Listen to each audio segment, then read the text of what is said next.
प्रिय भक्तगण, आज हम एक ऐसी कथा सुनने जा रहे हैं जिससे आपके जीवन में सुख, संपत्ति और धन की वृष्टि हो सकती है। तो चलिए कथा की शुरुआत करते हैं। भगवान शिव माता पार्वती से पूछते हैं, हे देवी, मनुष्य हार को जीत में कैसे बदल सकता है? माता पार्वती उत्तर देती हैं, हे महादेव, कृपया मुझे विस्तार से बताएं कि हार को जीत में कैसे बदल सकते हैं। भगवान शिव कहते हैं, हे देवी, यह कहानी बहुत शिक्षाप्रद, महत्वपूर्ण और ज्ञानवर्धक है। मेरा आपसे निवेदन है कि आप कहानी के अंत तक हमारे साथ बने रहें। मनुष्य को जीवन में आने वाले परिवर्तनों से घबराना नहीं चाहिए। उन्हें यह सोचकर स्वीकार करना चाहिए कि इसके पीछे कुछ अच्छा होने वाला है। सबसे कठिन जीत स्वयं पर विजय प्राप्त करना होती है। यदि आप यह कहानी सुन रहे हैं तो पूरा सुनें। इस पवित्र कथा को आधा अधूरा छोड़ने की गलती मत कीजिएगा, क्योंकि कथा को पूरा सुनने से इच्छित फल की प्राप्ति होगी। इसलिए कथा को अंत तक सुनें और भोलेनाथ का अनादर न करें। किसी गांव में मंगरू नाम का व्यक्ति रहता था, जो गरीब परिवार से था। मंगरू और उसकी पत्नी बस यही 2 सदस्य थे और वे एक कच्चे घर में रहते थे। मंगरू दिन भर मजदूरी करके अपनी और अपनी पत्नी की जिंदगी गुजार रहा था। समय बीतते बीतते उसकी पत्नी गर्भवती हो गई। मंगरू बहुत खुश था और सोचने लगा कि उनके घर में अब एक नन्हा बच्चा आएगा जिसे वे गोदी में खिलाएंगे। लेकिन मंगरू को नहीं पता था कि उसके जीवन में क्या होने वाला था। जब उसकी पत्नी प्रसव के लिए अस्पताल में भर्ती होने वाली थी, मंगरू कुछ पैसे जुटाने चला गया। लौटते समय उसे यमराज का बुलावा आ जाता है और उसकी एक दुर्घटना में मृत्यु हो जाती है। शहर के कुछ लोग उसका अंतिम संस्कार करते हैं, जबकि दूसरी ओर उसकी पत्नी अस्पताल में बच्चे को जन्म दे रही होती है। जब उसे पति की मृत्यु की खबर मिलती है तो वह बहुत दुखी हो जाती है। भगवान शिव से वह कहती हैं, हे महादेव, तूने मेरे जीवन पर दुखों का पहाड़ क्यों गिरा दिया? मेरा जो सहारा था उसे मुझसे छीन लिया। कम से कम इस बच्चे का तो ध्यान रखा होता, जिसका जन्म अभी हुआ भी नहीं है। अब इस बच्चे का पालन पोषण कौन करेगा? वह दुखियारी अस्पताल में अपने पति को याद कर बुरी तरह रो रही थी। उसे समझ नहीं आ रहा था कि संतान के आगमन की खुशी मनाए या पति के जाने का दुख। शहर के कुछ लोगों ने उसे समझाते हुए कहा, बहन, जन्म और मृत्यु विधाता के हाथ में है। इसमें मनुष्य का कोई जोर नहीं चलता। परमात्मा जो करता है वह हमेशा अच्छे के लिए करता है। इसलिए जो चला गया उसके शोक में मत रहो, बल्कि जो आया है उस पर ध्यान दो। लोगों के समझाने पर उसने एक सुंदर पुत्र को जन्म दिया। बेटे को देखकर उसका कुछ दुख कम हुआ। उसने सोचा, अब मैं इस पुत्र को पालूंगी, यही मेरा सहारा बनेगा। फिर वह अपने बच्चे को लेकर घर लौट आई। शहर के कुछ लोगों ने कुछ दिनों तक उसकी मदद की, लेकिन समय के साथ वे मददगार भी पीछे हट गए। वह समझ गई कि दूसरों की मदद पर ज्यादा दिन नहीं जिया जा सकता। उसे खुद ही जिम्मेदारी उठानी होगी। उसने मेहनत करने का निर्णय लिया और दूसरों के घरों में साफ सफाई का काम ढूंढ लिया। काम करके जो पैसे मिलते उनसे वह अपना और अपने बच्चे का पेट पालने लगी। समय बीतता गया और उसका पुत्र बड़ा होने लगा। जब वह 4 साल का हुआ तो उसने बेटे का सरकारी विद्यालय में दाखिला करा दिया। उसने सोचा, मैं अपने बच्चे को पढ़ा लिखा कर इस काबिल बना दूंगी कि उसे कभी किसी के आगे हाथ न फैलाना पड़े। अब वह महिला मेहनत मजदूरी कर अपने बच्चे को पढ़ाने लगी। बेटा भी समझदार था और जानता था कि उसके घर में केवल उसकी माँ ही है। पिता तो उसके जन्म से पहले ही दुनिया छोड़ चुके थे, इसलिए वह मन लगाकर पढ़ाई करने लगा। धीरे धीरे उसकी उम्र 11 साल हो गई। एक दिन उसकी माँ बहुत बीमार पड़ गई। उसने सोचा कि यह कोई छोटी मोटी बीमारी है, इसलिए उसने ध्यान नहीं दिया। परंतु उसकी हालत दिन ब दिन बिगड़ने लगी। बीमार होने की वजह से वह काम पर भी नहीं जा पा रही थी और घर में इतने पैसे भी नहीं थे कि वह अपना इलाज करा सके। माँ की इस हालत को देखकर बेटे को बहुत चिंता होने लगी। वह बोला, माँ तुम चिंता मत करो, मैं अभी डॉक्टर से दवाई लेकर आता हूँ, तुम दवा खा लेना, फिर तुम जल्दी ठीक हो जाओगी। अपने बेटे की बात सुनकर माँ की आंखें भर आईं। वह बोली, बेटा अब तुम्हें कहीं जाने की जरूरत नहीं है, मेरा समय आ गया है। मैं अब तुम्हारे पिता के पास जाना चाहती हूँ, लेकिन बेटे जाने से पहले मेरी एक बात हमेशा याद रखना। जब तुम पैदा नहीं हुए थे तब तुम्हारे पिता और मैंने एक सपना देखा था। हमने सोचा था कि अपने बच्चे को पढ़ा लिखाकर इतना काबिल बनाएंगे कि उसे हमारी तरह गरीबी भरी जिंदगी नहीं जीनी पड़े, परंतु मैं वह सपना पूरा नहीं कर पाई। बेटा अगर मैं चली भी जाऊं तो तुम अपने पिता के उस सपने को जरूर साकार करना। तुम ऐसा कोई काम मत करना जिससे तुम्हारे पिता का नाम खराब हो। तुम अपनी जिंदगी ऐसे जीना कि तुम्हारा नाम दूर दूर तक जाना जाए। बेटा कभी भी पैसे के पीछे मत भागना। लोग पैसों के लिए इतने नीचे गिर जाते हैं कि अपने माता पिता की इज्जत तक का ख्याल नहीं करते। तुम हमेशा अपना नाम कमाना और स्वाभिमान के साथ जीना। कभी किसी के आगे अपने हाथ मत फैलाना और किसी से भीख मत मांगना। याचना करना बेटा मनुष्य की श्रेष्ठता को कम करता है। पराधीनता ही सबसे बड़ा नरक है। मनुष्य को हमेशा विद्या, धन, बल, कीर्ति और पुण्य कमाने की कोशिश करनी चाहिए। लड़के ने कहा, माँ तुम घबराओ नहीं, मैं अभी तुम्हारे लिए दवाई लेकर आता हूँ। इतना कहकर लड़का माँ से पैसे लेकर दवा लेने चला गया। उसके जाते ही उस गरीब स्त्री के प्राण निकल गए। जब नगर वालों को यह खबर मिली तो सबने इकट्ठे होकर उस स्त्री का अंतिम संस्कार उसके बेटे के हाथों कराया। अब वह बालक बिल्कुल अकेला हो गया था। किस्मत भी अजीब खेल दिखाती है। जब अपनों की सबसे ज्यादा जरूरत होती है तब वह अकेलापन दे जाती है। वह लड़का न तो बहुत बड़ा था, न ही उसके पास कोई सहारा था। दूर के रिश्तेदारों ने भी उसकी मदद नहीं की क्योंकि वह गरीब था। लेकिन लड़के ने कभी हार नहीं मानी। जो पैसे उसकी माँ छोड़ गई थी उनसे कुछ दिन तक उसने अपना गुजारा किया। लेकिन जब पैसे खत्म हो गए तो उसे समझ आ गया कि अब कुछ काम धंधा करना होगा, तभी पेट भर सकेगा और स्कूल की फीस भरी जा सकेगी। उसे अपनी माँ की वह बात अच्छी तरह याद थी, किसी के आगे हाथ मत फैलाना, मेहनत करके ही अपना जीवन यापन करना। लड़के ने माँ की बात का मान रखा और कभी किसी से भीख नहीं मांगी। स्कूल से लौटने के बाद वह कभी किसी के खेतों में काम करता तो कभी किसी चाय की दुकान पर। जो भी पैसे मिलते उनसे वह अपनी स्कूल की फीस भरता और खाने पीने का इंतजाम करता। इस तरह छोटी सी उम्र में वह लड़का पढ़ाई भी करता और मजदूरी भी। धीरे धीरे कुछ साल बीत गए। अब वह बच्चा अपने गांव से निकलकर कस्बे में पढ़ाई करने लगा। लेकिन अब कॉपी किताबों और स्कूल की फीस का खर्च भी बढ़ गया था। इसके बावजूद उसने हिम्मत नहीं हारी।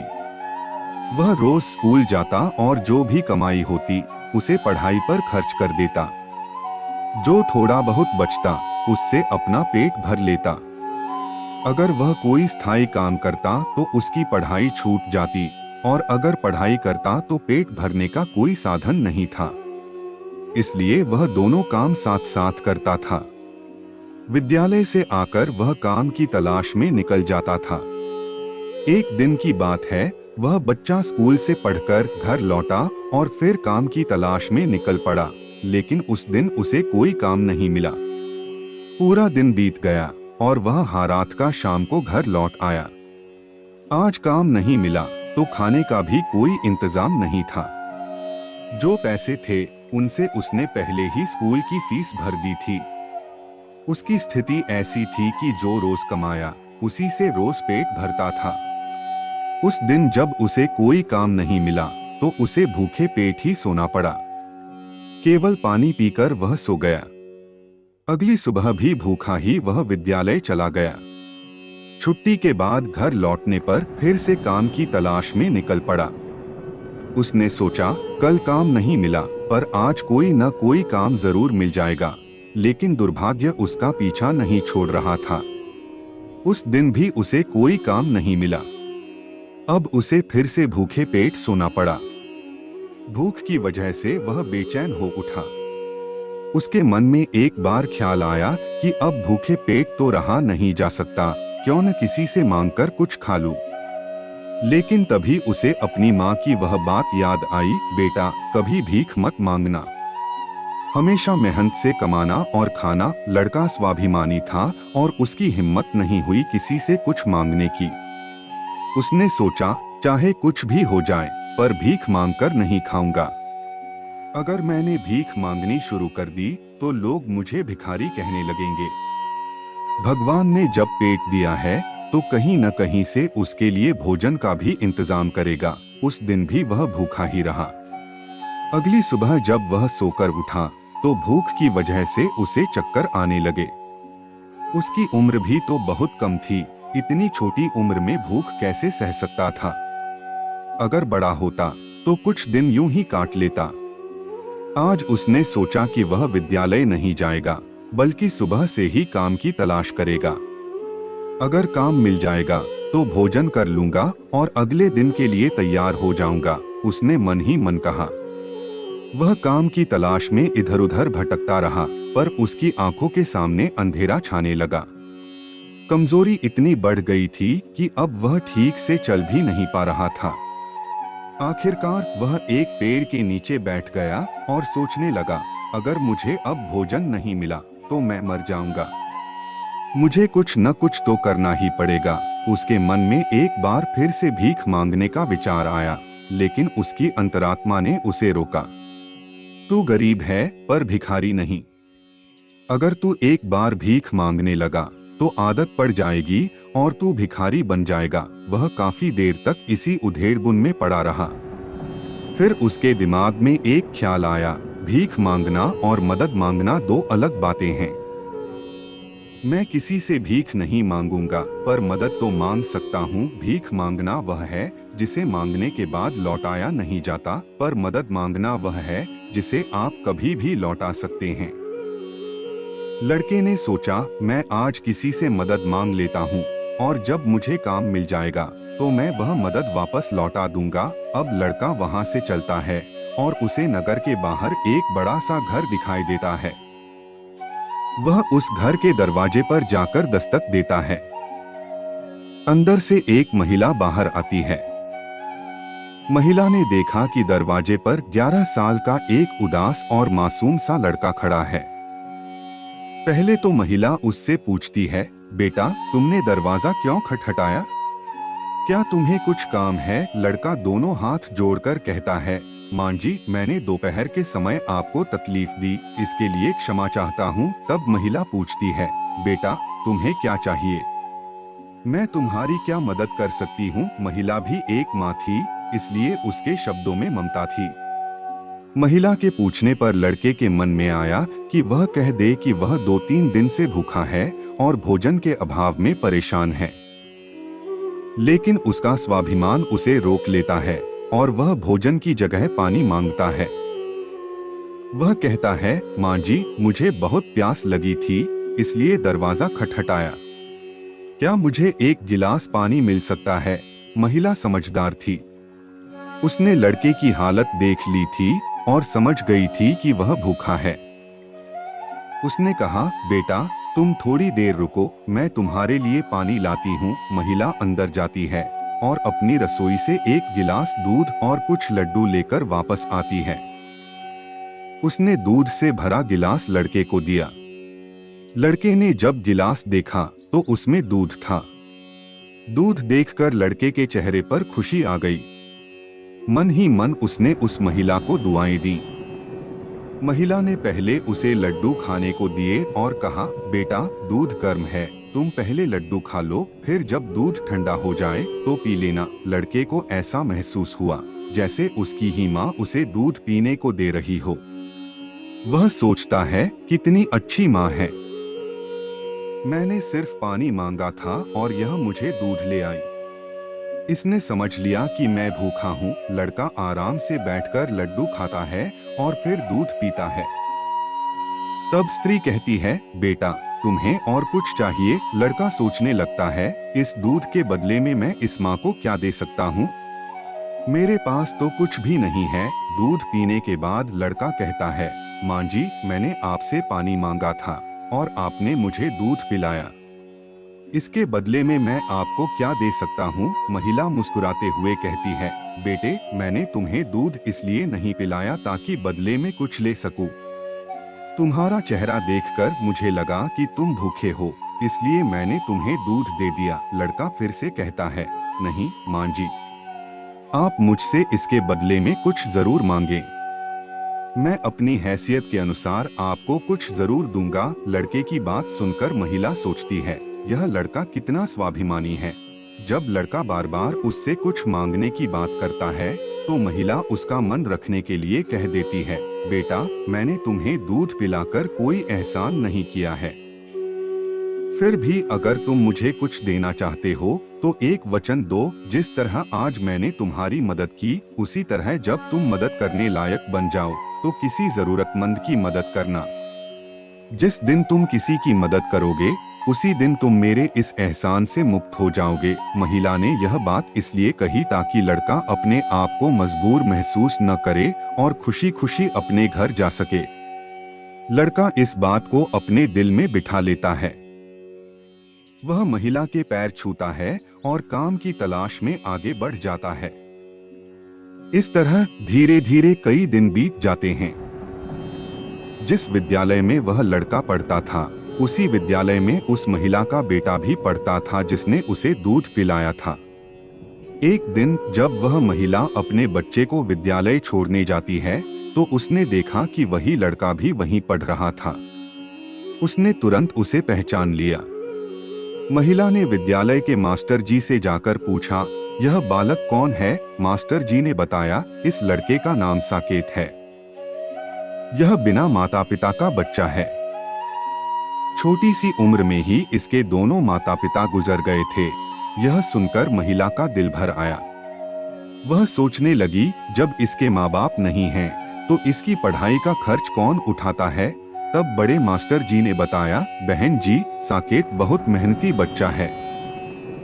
वह अपनी पढ़ाई का खर्च खुद उठाता है और पढ़ने में भी बहुत तेज है। वह मजदूरी करता है और उसी से विद्यालय की फीस भरता है। जब वह कभी फीस समय पर नहीं दे पाता तो हम उस पर दबाव नहीं बनाते। साकेत की स्थिति जानकर महिला का दिल करुणा से भर गया। उसने सोचा, जिसका कोई नहीं है उसकी मदद तो जरूर करनी चाहिए।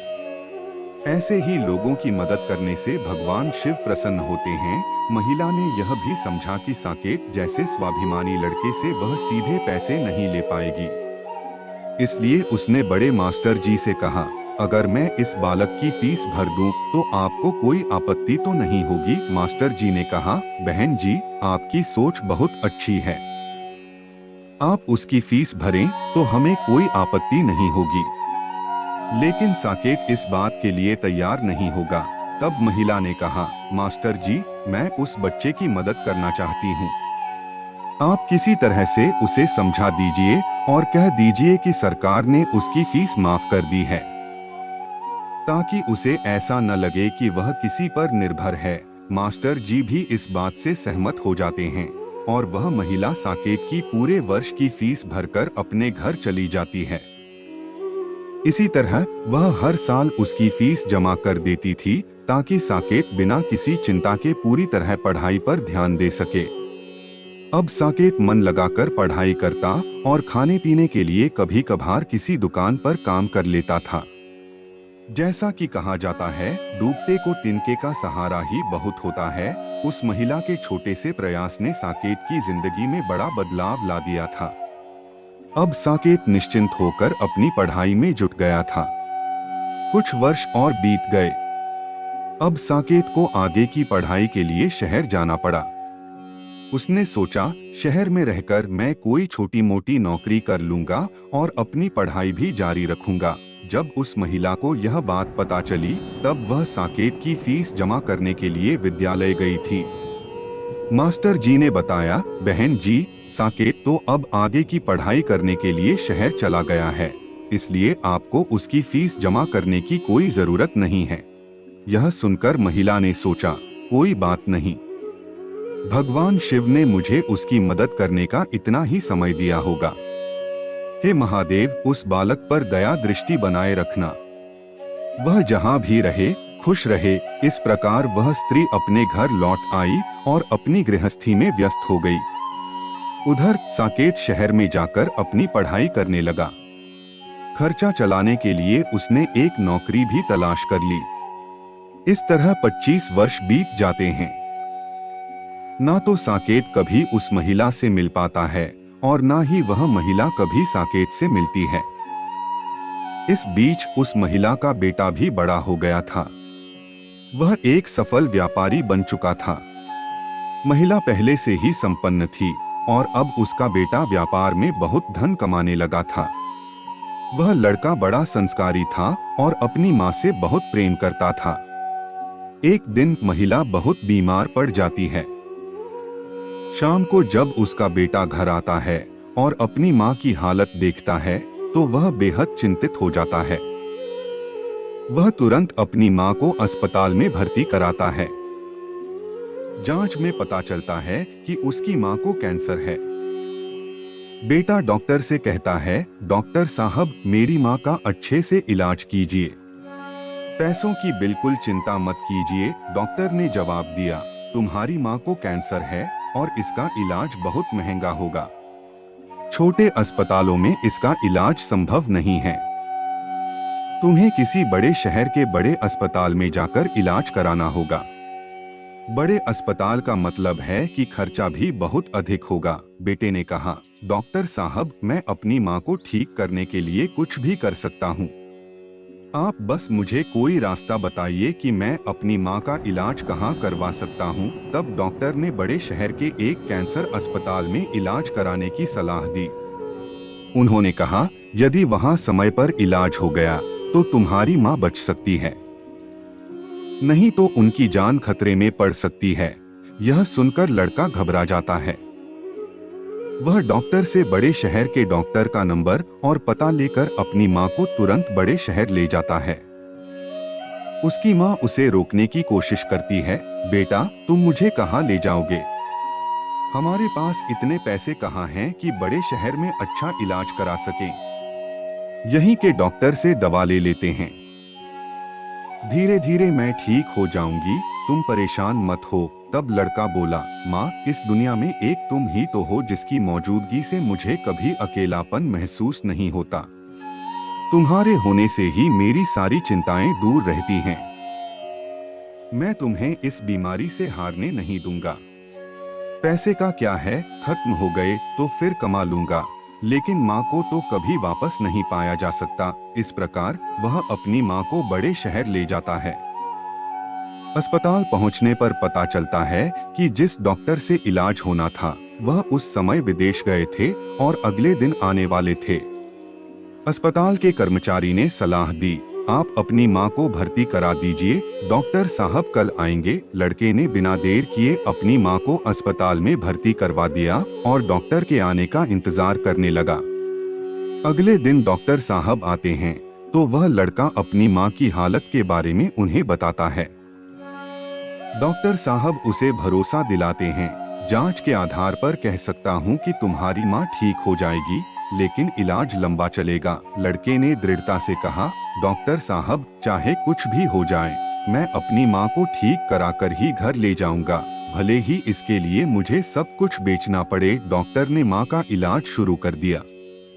अगर यह शहर में होता तो खर्चा कम होता, लेकिन बड़े शहर में इलाज बहुत महंगा था। इसके बावजूद लड़के ने हिम्मत नहीं हारी। दोस्तों, माँ से अनमोल इस संसार में कुछ भी नहीं है। डॉक्टर जो दवाइयाँ लिखते वे बहुत महंगी होती थीं, लेकिन लड़का अपनी माँ के लिए हर संभव दवा लाता था। माँ की देखभाल के कारण वह अपने व्यापार पर ध्यान नहीं दे पा रहा था, जिससे व्यापार ठंडा पड़ने लगा। कई दिनों तक इलाज चलता रहा और धीरे धीरे माँ की हालत में सुधार होने लगा, लेकिन बेटे की सारी जमा पूंजी भी खत्म होने लगी। जब माँ को पता चला कि बेटे के पास अब पैसे नहीं बचे हैं, तो उसने कहा, बेटा, तुम इतनी महंगी दवाइयाँ क्यों ले रहे हो? डॉक्टर की फीस और दवाओं का खर्चा कैसे उठाओगे? तुम्हारा व्यापार भी बंद हो गया है। लड़के ने जवाब दिया, माँ, तुम चिंता मत करो, मैं तुम्हारा इलाज अपने मकान और दुकान बेचकर भी कराऊंगा। बेटे की जिद के आगे माँ बेबस हो गई। लड़का लगातार अपनी माँ का इलाज करवाता रहा और धीरे धीरे 1 महीना बीत गया। इस दौरान एक विचित्र बात यह थी कि अस्पताल के सबसे बड़े डॉक्टर जब भी उस लड़के की माँ से मिलने आते, तो उनके पास काफी देर तक बैठकर बातें करते थे। यह देखकर माँ को भी बहुत अच्छा लगता था और वह सोचती थी, अजीब डॉक्टर हैं, इतना बड़ा डॉक्टर होकर भी जिसके पास बिल्कुल भी फुर्सत नहीं है, वह मुझसे बात करने के लिए इतना समय कैसे निकाल लेता है। कई दिन बीत जाते हैं। एक दिन वह लड़का डॉक्टर के पास जाता है और पूछता है, डॉक्टर साहब, अभी मेरी माँ का इलाज कितने दिन और चलेगा? डॉक्टर साहब उसे सारी बात समझाते हुए कहते हैं, भाई, आप चिंता मत करो, आपकी माँ पूरी तरह से स्वस्थ हो चुकी हैं। मैं एक बार और जांच करा लेता हूँ ताकि संतुष्ट हो सकूं। रिपोर्ट आने के बाद आप अपनी माँ को घर ले जा सकते हैं। अब लड़का रिपोर्ट का इंतजार करने लगता है। 2 दिन बाद रिपोर्ट आ जाती है। वह लड़का फिर डॉक्टर से मिलने जाता है और पूछता है, डॉक्टर साहब, क्या मेरी माँ ठीक हो गई हैं? कोई खतरे वाली बात तो नहीं है? डॉक्टर साहब मुस्कुराते हुए कहते हैं, भाई, चिंता मत करो, रिपोर्ट बिल्कुल सही आई है, तुम्हारी माँ पूरी तरह से ठीक हो गई हैं। अब आप इन्हें अपने घर ले जा सकते हो। यह सुनकर लड़के के चेहरे पर खुशी की लहर दौड़ जाती है। वह डॉक्टर साहब का बहुत धन्यवाद करता है और अपनी माँ के पास जाकर कहता है, माँ, भगवान शिव का लाख लाख धन्यवाद, आप पूरी तरह से ठीक हो गई हैं। अब हम जल्द ही अपने घर जाने वाले हैं। माँ यह सुनकर बहुत खुश हो जाती है, लेकिन अगले ही पल वह उदास हो जाती है और सोचती है, मैं तो ठीक हो गई हूँ, लेकिन अस्पताल का बिल लाखों में होगा, मेरा बेटा यह कैसे चुकाएगा? उसकी सारी जमा पूंजी तो इलाज में खर्च हो चुकी है। माँ के चेहरे पर उदासी देखकर बेटा उसे समझाता है, माँ, तुम क्यों चिंता करती हो? मैं अपना सब कुछ बेचकर आपके इलाज का बिल चुका दूंगा, घर तो बाद में भी बना लूंगा, तुम्हें इन बातों की चिंता करने की जरूरत नहीं है। हालांकि बेटा अपनी माँ को बहुत समझाता है, लेकिन माँ तो माँ होती है, उसका अपने बेटे के लिए चिंता करना स्वाभाविक था। वह सोचने लगती है, अगर मेरा बेटा सब कुछ बेच देगा तो फिर वह आगे अपना जीवन कैसे चलाएगा, उसका भविष्य क्या होगा? माँ और बेटा दोनों रात भर इन्हीं चिंताओं में जागते रहते हैं। अगली सुबह जब माँ की छुट्टी का समय आता है, तो अस्पताल का एक कर्मचारी एक लिफाफा लेकर उनके पास आता है और लड़के से कहता है, डॉक्टर साहब ने आपके लिए यह बिल का लिफाफा भेजा है, आप इसे ठीक से देख लें और चुकाकर अपनी माँ को घर ले जाएं। कर्मचारी लिफाफा देकर चला जाता है। अब लड़का उस लिफाफे को हाथ में लिए सोचता है, पता नहीं कितना बिल आया होगा। बेटे को चिंता में देखकर माँ भी परेशान हो जाती है। माँ अचानक से बेटे के हाथ से बिल का लिफाफा छीन लेती है और उसे खोलकर देखती है। उसी समय अस्पताल के सबसे बड़े डॉक्टर भी वहां पहुंच जाते हैं। माँ जब लिफाफा खोलती है तो उसमें एक छोटी सी पर्ची रखी होती है।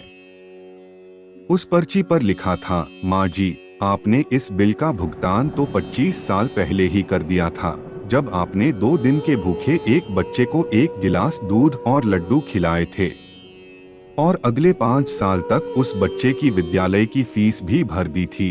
यह पढ़ते ही महिला की आंखें फटी की फटी रह जाती हैं। जब उसका बेटा पूछता है, माँ, डॉक्टर साहब ने कितना बिल दिया है? तो माँ वह पर्ची अपने बेटे को देती है। बेटा जब पर्ची पढ़ता है तो वह भी हैरान रह जाता है।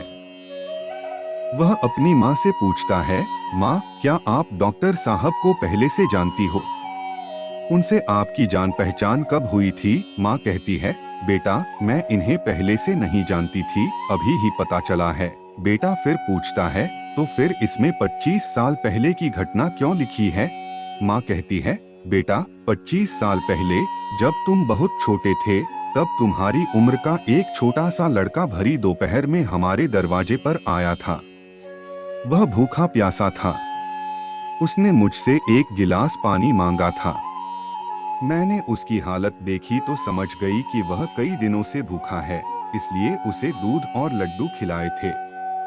उसने दूध पीते ही कहा था, माँ, तुम्हारा यह एहसान मैं कैसे चुका पाऊंगा? तो मैंने उसका मन रखने के लिए कहा था, बेटा, जब तुम बड़े हो जाओ और किसी की मदद कर सको तो किसी जरूरतमंद की मदद कर देना। मुझे क्या पता था कि वही बच्चा जिसे मैंने एक गिलास दूध दिया था, 25 साल बाद इतना बड़ा डॉक्टर बनकर मेरी मदद करेगा।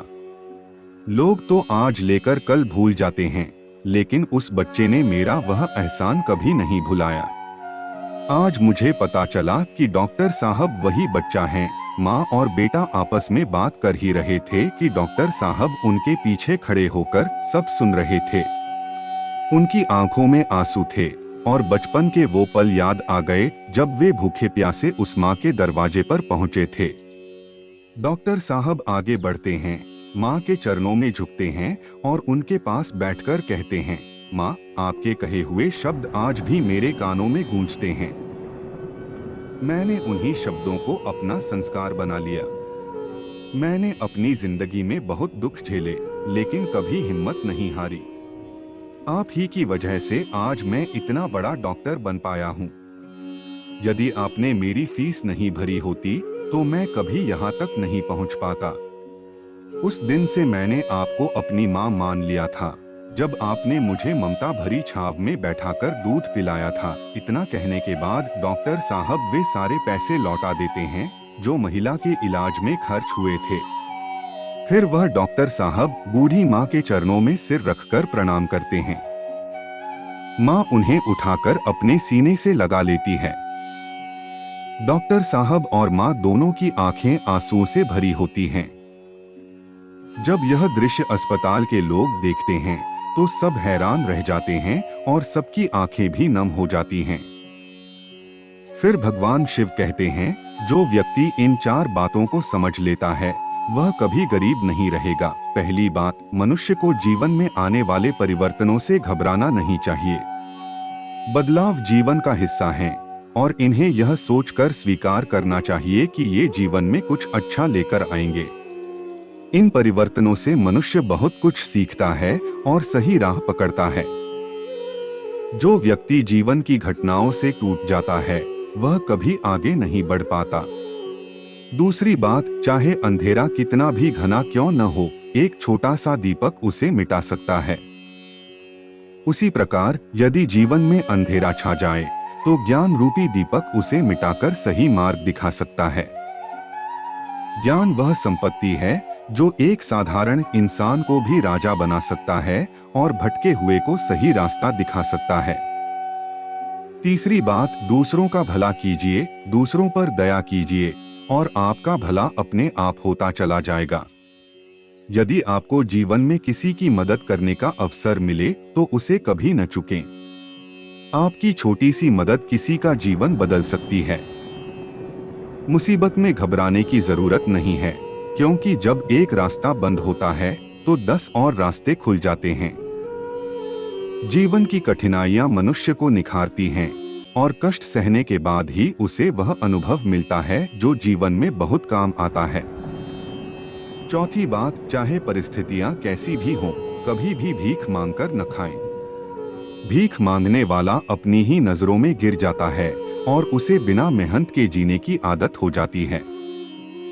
मनुष्य को हमेशा मेहनत करके ही खाना चाहिए, तभी वह आत्मनिर्भर बन सकता है। अगर किसी को मदद की जरूरत हो तो उसकी मदद करें, लेकिन आपको मदद मांगने की जरूरत नहीं होनी चाहिए। आत्मसम्मान को कभी न खोए, यह आपकी आवाज है और इसे बुलंद रखना चाहिए। भगवान शिव आगे कहते हैं, दूसरों पर ध्यान देने से बेहतर है कि खुद को समझो और खुद को बेहतर बनाओ। आत्मसम्मान एक ऐसा कवच है जिसे कोई छीन नहीं सकता। जो व्यक्ति खुद से प्यार नहीं कर सकता, वह दूसरों से भी प्यार करने के काबिल नहीं होता। कभी भी उसकी इज्जत मत करो जो आपकी इज्जत न करे। इसे अहंकार मत समझो, इसे आत्मसम्मान कहते हैं। अगर आप चाहते हैं कि दुनिया आपकी इज्जत करे, तो पहले आपको खुद की इज्जत करनी होगी। यदि कोई आपका अपमान करता है, तो उसका भी धन्यवाद करो, क्योंकि वह आपको आपकी सच्चाई बता रहा है। लोग अक्सर उन चीजों की कदर नहीं करते जो उन्हें आसानी से मिल जाती हैं, लेकिन जब वह चीज खो जाती है, तब उन्हें पछतावा होता है। इतना कहकर भगवान शिव इस कहानी को समाप्त करते हैं। अगर आपको यह वीडियो अच्छी लगी हो तो इसे लाइक करें, चैनल को सब्सक्राइब करें और कमेंट में हर हर महादेव जरूर लिखें।